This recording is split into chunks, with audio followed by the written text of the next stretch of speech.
Why personal development is never enough. Okay, I'm editing this video and I just realized the entire clip is out of focus. I apologize, I'm sorry, but you can listen to it in the background. It might not look great, but it will sound great. So, sorry, enjoy. If you're at a point in your journey where you've read a lot of books already, you've been through a lot of courses and programs and workshops, you've watched a lot of YouTube videos, you've been through many podcasts, you've been a personal development junkie, or you're starting your journey in personal development, but you're starting to realize that even that is not enough. You still have deeper issues and challenges and problems that you haven't been able to use personal development to transcend, and you're wondering why. This video, I want to explain to you why, and then give you a map that you can take and follow to progress through that. Because this is a big question, this is a big challenge, and this is something that I've wrestled with for years as well. I started my personal development journey way back when I was just 18. I started off reading Anthony Robbins, and I went through Robert Kiyosaki, Rich Dad, Poor Dad, Dale Carnegie, Think and Grow Rich, got into some Brian Tracy and John Maxwell, started studying dating and relationships and money and personal success and achievement and productivity and setting goals. My first career was in sales, and so there's a lot of goal setting, and it was a great introduction to self-development, because the whole point of being in a sales job is now I had control over my life financially. If I wanted to make more money, I could get higher commission, which meant go out and sell more. Well, how do you sell more? Well, you learn how to be more persuasive, how to be better with your time management, how to communicate at a higher level, and I had to do all these things. And of course, the company is then giving me self-development training, because the more they help their employees grow, the more sales we can make. So it was a win-win. So I was in this world of heavy personal development for a long time. And then in 2012, it was 2011, 2012, I hired a life coach. And that really gave me an even more intense dive into personal development, because now I was being held accountable. It wasn't just going through these trainings and books. I was being held accountable. I was having to tell him, this is what I'm doing each week, and I was going to go out and do it. And then I was being pushed as well, and I was learning new things. But this accountability piece was where the rubber had to meet the road. And so all these things helped me grow to an extent, because the more I stayed in this world, the more these deep doubts and insecurities in me weren't really changing. See, what self-development does is it helps you override or mask those elements of your personality where you feel you have deep insecurity, or you feel like you're not enough, things that you want to hide from the world. They help you create other elements of your personality that can drown that out. And you start learning tactics and strategies and external solutions that help you beef up your personality. And along the way, you get really good at overcompensating. And in fact, you can even get to a point where you fool most people. Even though in your head you're thinking that you're a fraud, or you're an imposter, you're just waiting for that one person to find out and announce it to the world. Most people, like 9 out of 10, won't even notice. And they'll just accept and buy into the image that you're putting out to the world. And this is where most people in personal development fall into. And the more you spend time in this world, the more disillusioned you start to get, because you start to recognize that just because someone says they're successful and they dress the part and they look the part and it looks like they have the money and the lifestyle and all that, and you're like, wow, I want their life, I want what they have. That's just a sales tactic.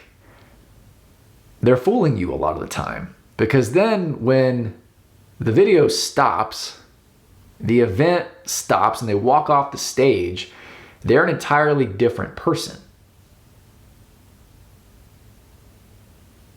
But you don't see this. You are not even aware this exists.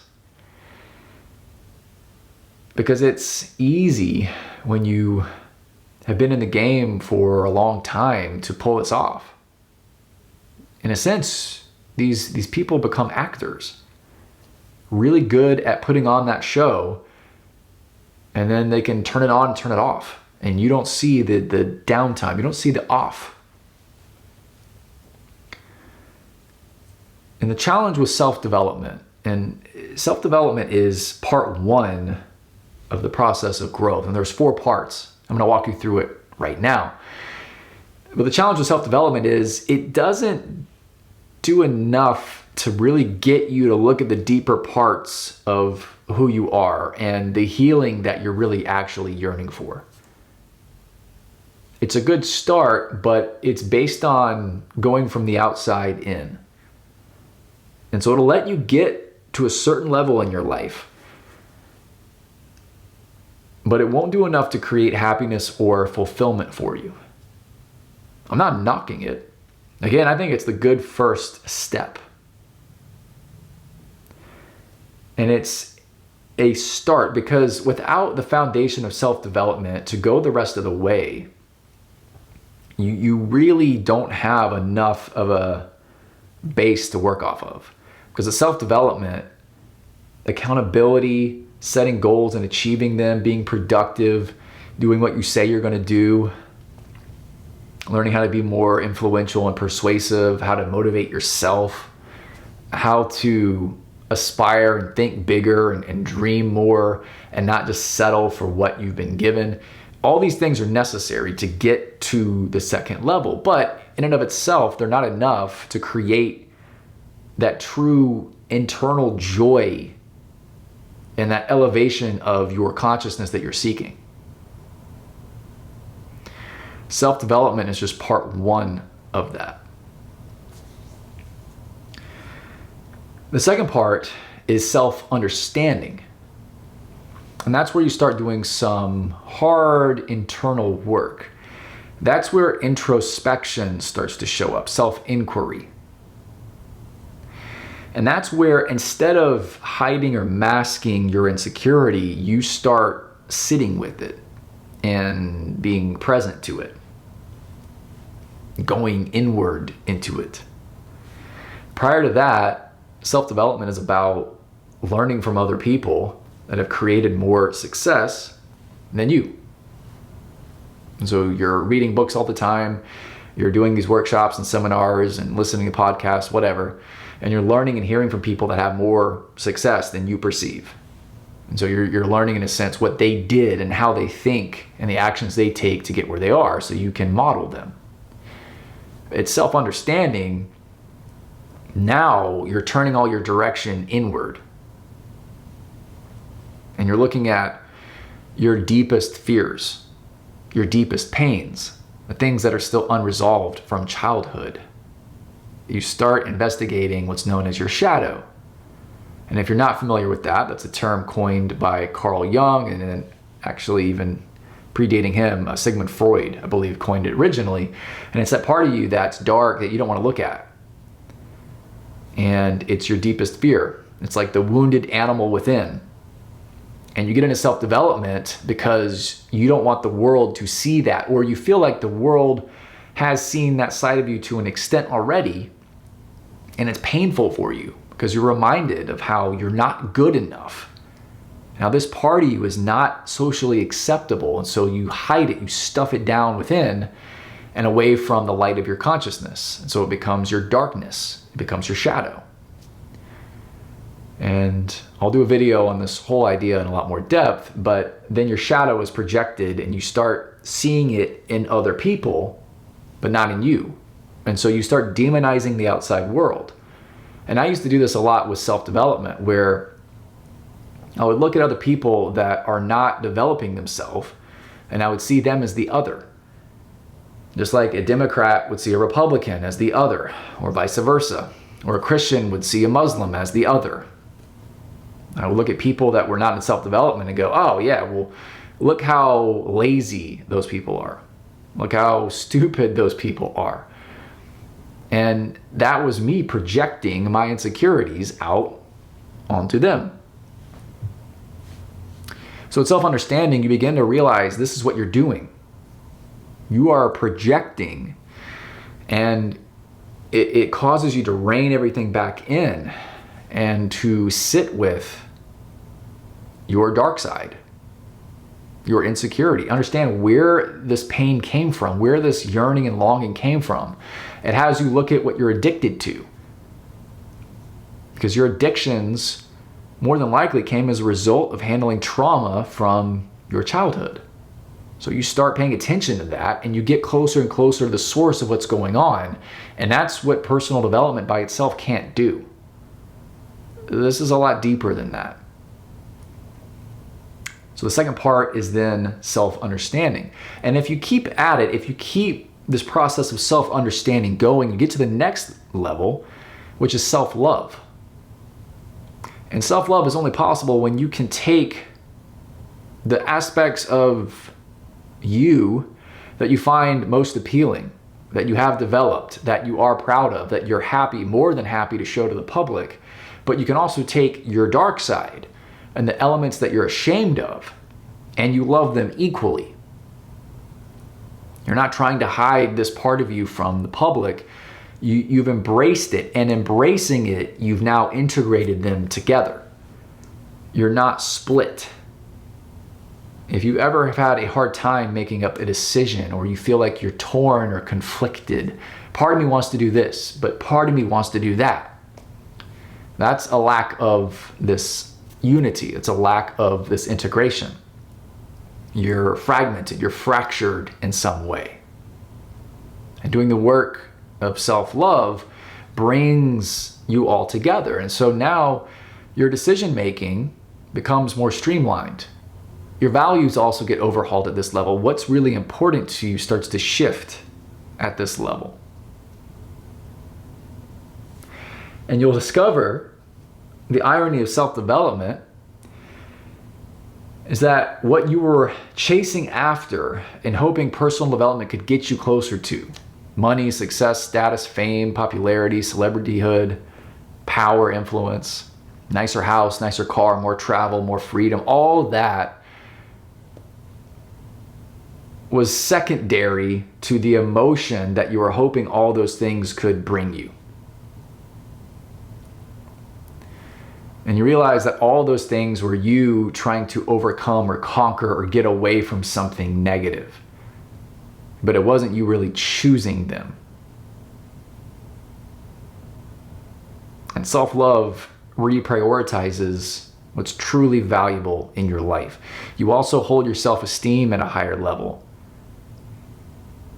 Your self-confidence becomes more authentic at this level, because instead of putting on that front and hoping the world doesn't see who you really are, now who you are on stage and off stage, when you're on and when you're off, when you're working, when you're relaxing, it's the same. There's no fluctuation in the two. So everything you create flows with much more harmony and peace. You're not being that self-critic who's just attacking everything that you're doing. You're loving everything you're creating. And when you will come across individuals who communicate with a high level of self-love, you feel their energy radically differently. And perhaps they subconsciously have you increase your own level of self-love too. When you come across people that lack this self-love, you feel that energetically too. Again, entry-level personal development is a necessity to get to this point, but you can tell when someone is communicating to you from this place, because you'll feel a lack of self-love if you really pay attention. The whole hustle and grind culture is just permeated with this lack of self-love. And you can just feel this tension when they communicate to you. And you feel guilt when you hear it, like you're not doing enough. And it reminds you of your own lack of self-love. Really what it reminds you of is that you're not enough. You're not good enough. And so you have to work hard to overcompensate for that. You want to pay attention to this. Because if you stay in that trap forever, you will eventually burn out.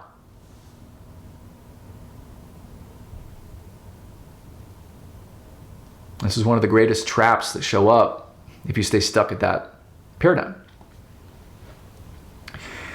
And with enough self-love, eventually you get to self-transformation. And that's where now this whole idea of self starts to dissolve altogether. And you're able now to create an identity that can change and fluctuate. Instead of letting your own identity limit you, you now can transcend that. So many times right now do you say, well, I can't do that because I'm a blank person? How often do you use your age as a limitation, your occupation as a limitation, your background as a limitation, your upbringing? How often do you use these things as a box and saying, well, because I'm this person, I can't do this thing over here? Or how often have you said, I can't, that's not me. That wouldn't be me to do that. It's self-transformation, that whole paradigm falls apart. It's gone. There is no more, that wouldn't be me. It doesn't exist. So now you're free to do whatever the hell you want to do. And more what you do is authentic.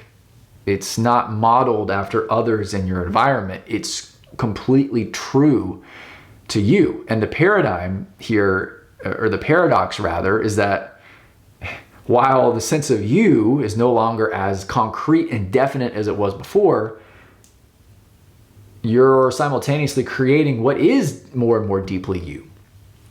And that's because the you that created everything before was your ego or your false self. And it's self-transformation. You start to really shed that. And now your higher self, your true self, whatever you want to call it, starts to take the driver's seat again. And what started off as these little whispers of your intuition become louder and have a lot more clarity. And now you start listening to them and letting them guide you in your life. And you start creating amazing works of art that now offer significantly higher value than the lower levels of self-growth. And you keep this up, eventually you reach self-actualization and you reach your highest potential. And of course you can keep going and going and going. But most people, even most people that are in personal development, stay stuck at that first level. It takes concentrated effort to go through this process. But if you're game, if you're able to do it and hang in there, and I by no means have gone through all of this, I'm still very much going through it. For me, self-love has been difficult. It's been tough. It's been really tough for me.